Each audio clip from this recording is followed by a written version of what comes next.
bienvenue sur le podcast de référence pour devenir triathlète. Je suis Hermano, producteur de podcasts sportifs et triathlète depuis plus de 20 ans. Chaque semaine, nous vous proposons un thème et un invité. Aujourd'hui, commençons par découvrir ensemble la personne qui va nous accompagner pour quelques jours. Pour participer à nos podcasts, rejoignez notre groupe Facebook, c'est le meilleur moyen d'être tenu informé des invités de la semaine et d'échanger avec nous. Allez, c'est parti, on lance le thème de la semaine avec notre invité.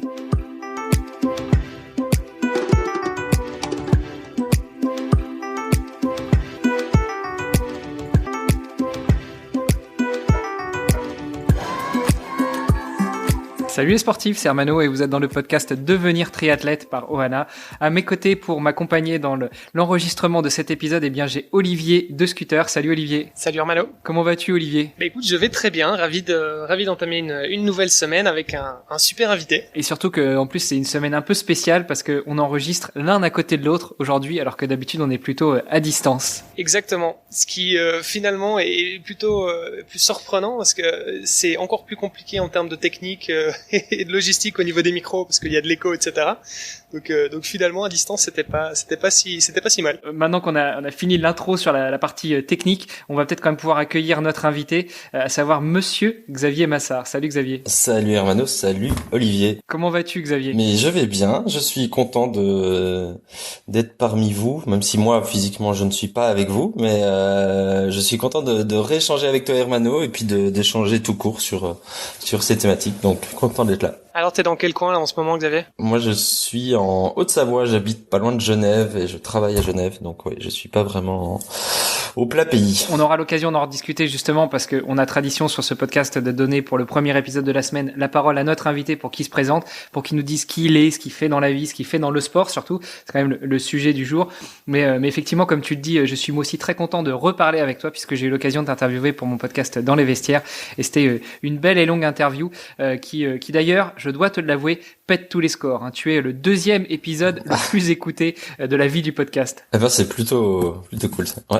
Alors justement Xavier, comme je te le disais, je vais te laisser le micro pour pouvoir te donner la parole pour que tu nous dises qui tu es et surtout ce que tu fais dans le sport. Alors pour t'avoir déjà interviewé, j'en sais déjà un petit peu plus sur toi, donc ce que je te propose c'est peut-être de commencer dès le début.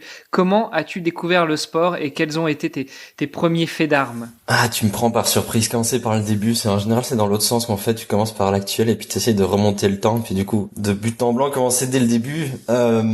Mes premiers faits d'armes dans le sport, c'est plutôt de l'escalade dans un premier temps. Si on remonte encore plus en arrière, c'est du badminton, du basket et ce genre de choses. Puis de l'escalade, puis des blessures en escalade, et puis arrivé à un stade, un ami qui me dit hey, t'as vu le triathlon, ça a l'air assez fou, tu veux pas essayer avec moi dans quelques mois. Je faisais un peu de vélo avec un VTT, vélo tous les jours, plus de la balade. J'étais jamais monté sur un vélo de course. Et puis j'ai eu un vélo à prêter et j'ai fait mon premier triathlon distance sprint à l'époque en 2010 ou 2011. Je sais même plus maintenant. Ok, t'as quel âge à ce moment-là ? 22. Et puis j'accroche tout de suite. J'avais fait un peu de course à pied aussi à l'époque, mais vraiment oui, j'avais couru le semi-marathon de Bruxelles, mais un peu sur un coup de tête et ça avait très mal fini. J'ai eu mal partout pendant 2 semaines. Je me suis demandé pourquoi j'avais fait ça. Et puis du coup, en termes de longueur d'effort, la première fois où j'ai fait mon triathlon sprint, j'avais fait pareil, quelque chose de 2 heures d'effort. Et puis par contre, j'avais trouvé ça bien plus agréable de faire quelque chose de plus complet. Et puis j'avais eu une expérience bien plus positive que ma première grosse course à pied.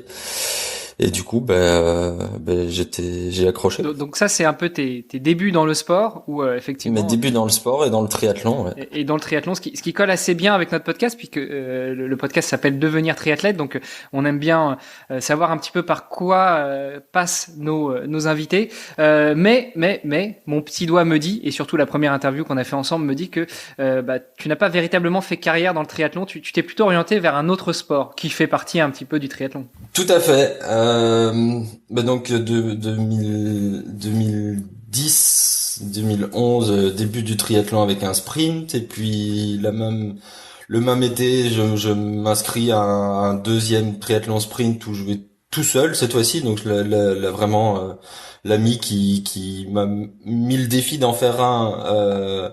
Lui, il en a fait un, c'était bon. Moi, par contre, j'ai accroché. J'étais en faire un deuxième puis un troisième la même saison, tout seul, mettre le vélo qu'un ami m'a prêté dans une voiture, à débarquer, regarder à gauche à droite comment les gens font. Et puis très vite me dire ah ben en fait il y a un club à Bruxelles, je connaissais via deux trois personnes de l'université qui étaient dans ce club et donc ben voilà, je me suis inscrit et puis je suis resté actif dans ce club et j'ai évolué en tant que triathlète jusqu'en 2016, donc pendant 5-6 ans, ouais, où j'ai augmenté la longueur de mes courses et puis pour terminer sur faire un Ironman en Nouvelle-Zélande quand j'habitais en Nouvelle-Zélande. Ouais, j'allais dire juste à côté de Bruxelles, quoi. Enfin, tu prends Voilà. la voiture, tu mets le vélo dans le coffre et tu y vas. Oui, après j'aime pas trop les choses trop standards et puis trop faciles non plus. Donc j'ai vivé en Nouvelle-Zélande et c'est là où où le timing faisait que c'était parfait pour moi de me lancer dans ce défi et puis d'y consacrer vraiment du temps sans que ça soit handicapant dans un quotidien. Je suis pas du style à me lever à 5 heures pour m'entraîner 2 heures avant d'aller travailler jusqu'à 5 heures et puis me réentraîner 2 heures. Ça, c'est pas trop fait pour moi. Donc oui, un peu une autre approche. Et puis après ce long triathlon, les choses ont un peu évolué puisque j'ai voyagé à vélo. J'ai fait beaucoup plus de vélo. Et puis j'ai découvert qu'il existait des courses d'ultracyclisme. Donc on fait que du vélo pendant de très longues distances. Et comme j'ai toujours été passionné d'exploration et de voyage et d'aventure, ces courses d'ultracyclisme, elles faisaient un peu tout ça en même temps. Et donc le triathlon a pris un peu passé au deuxième plan, même si j'en ai encore refait l'an dernier. J'ai fait le Natureman dans le Var. Donc c'est toujours quelque chose qui me passionne, que j'aime bien, mais j'ai toujours été un piètre nageur et du coup consacrer du temps à un entraînement complet, c'est plus trop dans mes optiques pour le moment puisque j'évolue beaucoup plus dans l'ultracyclisme. Là, je regarde à ma droite. Tu sais, cher ami, la question que je vais te poser. Xavier, tu nous dis que tu es un piètre nageur, mais est-ce aussi grave que Monsieur de Scooter? Alors, je pense qu'il a sûrement bien plus évolué que moi parce qu'il s'y est bien plus mis que moi à la natation. Mais quand j'ai rencontré Olivier, c'est sûr que il était bien plus proche du caillou que du nageur et je pense que j'étais pas à son niveau, mais il a dû bien me dépasser, je pense, depuis. Alors écoute, il faudra qu'on aille, qu'on reparte nager ensemble du coup, parce que c'est vrai que ça fait un petit moment. Je pense que la dernière fois qu'on a nagé ensemble, c'était au triathlon de Gérardmer, il y a 1 an et demi. Et tout à fait. Je pense qu'on avait un temps à 1 minute près. Je pense que c'était plus ou moins pareil. À la différence quand même que t'avais peut-être pas nagé dans les 6 mois qui précédaient la course, je pense.